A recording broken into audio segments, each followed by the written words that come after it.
3 గంటలకో rape, 5 గంటలకో kidnap, 7 గంటలకో హత్య. రాష్ట్రంలో సగటున నమోదవుతున్న నేరాలివి. నిరుటితో పోలిస్తే ఈ ఏడాది తెలంగాణలో నేరాల సంఖ్య భారీగా పెరిగింది. మరోవైపు నేరగాళ్లకు శిక్షలు విధించే రేటు తగ్గిపోయింది. దొంగతనాలు, దోపిడీలు సగటున గంటకు 7 చొప్పున చోటు చేసుకుంటున్నాయి.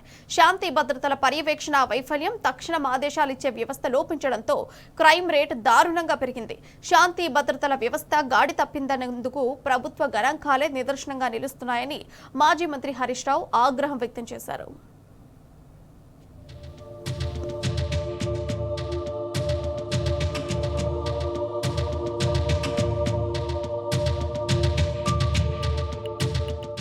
రాష్ట్రంలో క్రైమ్ రేటు దారుణంగా పెరిగింది. తీవ్రమైన నేరాలు నిరటి కంటే ఈ ఏడాది అత్యధికంగా 22.53% పెరిగాయి. అంతరాష్ట్ర దొంగలు రాష్ట్రంలో తిష్టవేశారని పోలీసులను, ప్రభుత్వాన్ని మీడియా జాగృత పరిచినా క్షేత్రస్థాయిలో చర్యలు తీసుకోకపోవడంతో రాష్ట్రంలో సగటున ప్రతిరోజు 78 చొప్పున వివిధ రకాల దొంగతనాలు జరుగుతున్నాయి. ఇక ఈ ఏడాది రాష్ట్రంలో కిరాయి హత్యల సంఖ్య భారీగా పెరిగింది. గత సంవత్సరంతో పోలిస్తే ఈ ఏడాది మొదటి 11 నెలల్లో అన్ని రకాల నేరాలు 10% పెరిగాయి. ఇందులో తీవ్రమైన నేరాలు 22.53% పెరగటం ఆందోళన కలిగిస్తుంది. పోలీస్ శాఖ తమ పనితనాన్ని కప్పిపుచ్చుకునేందుకు మునిపెన్నడూ లేని విధంగా ఈసారి 2020లో జరిగిన నేరాలతో 2024లో జరిగిన వాటి సంఖ్యను పోల్చే ప్రయత్నం చేసింది. ఈ క్రమంలో నేరాల పెరుగుదల శాతాన్ని తగ్గించి చూపేందుకు నెట్ వేరియేషన్ అనే ఆప్షన్ పెట్టి తమ అసమర్థతను కప్పిపుచ్చుకునేందుకు ప్రయత్నించింది.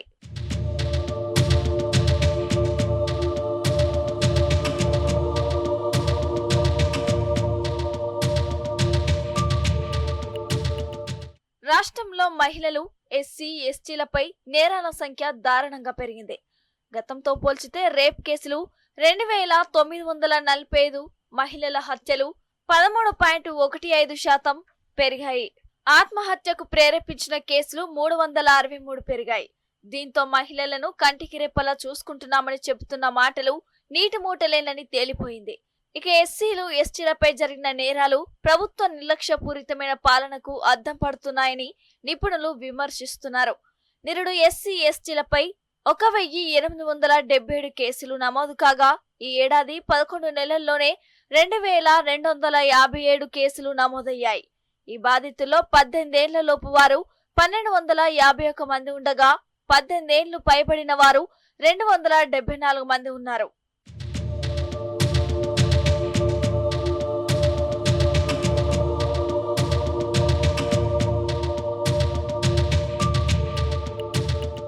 ఈ ఏడాది 11 నెలల్లో రాష్ట్ర వ్యాప్తంగా 2,34,158 కేసులు నమోదయ్యాయి. ఈ సంఖ్య నిరుడు 2,13,121గా నమోదైంది.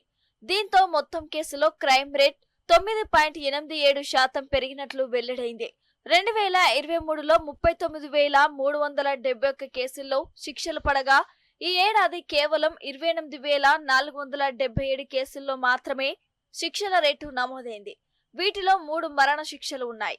18 జీవిత ఖైదు, 3 ఏళ్ల నుంచి 7 ఏళ్లకు పైగా శిక్షలు 3, ఏడాది నుంచి 3 ఏళ్లకు విధించిన శిక్షలు 11 ఉన్నాయి. ఇక 3 రేప్ కేసుల్లో 4గురికి జీవిత ఖైదు, మరో 5 కేసుల్లో 5గురికి 20 ఏళ్ల జైలు విధించారు. మహిళల పట్ల నేరాలకు పాల్పడిన 51 కేసుల్లో 70 మందికి జీవిత ఖైదు విధించారు. ఇక 77 పోక్సో కేసుల్లో 82 మందికి జీవిత ఖైదు విధించారు.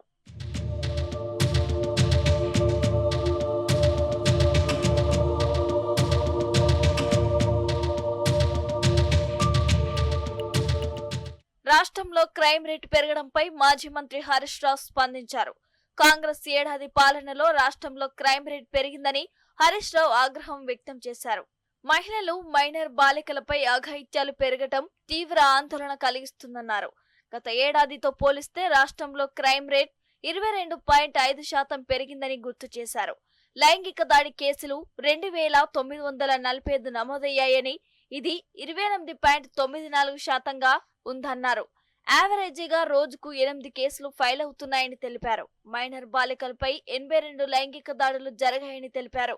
రాష్ట్రంలో శాంతి భద్రతలు క్షీణించాయని, మహిళలకు భద్రత కల్పించడంలో రేవంత్ సర్కార్ విఫలమైందన్నారు. రేవంత్ పాలనలో ప్రజా భద్రత పూర్తిగా దిగజారిందని ఆగ్రహం వ్యక్తం చేశారు.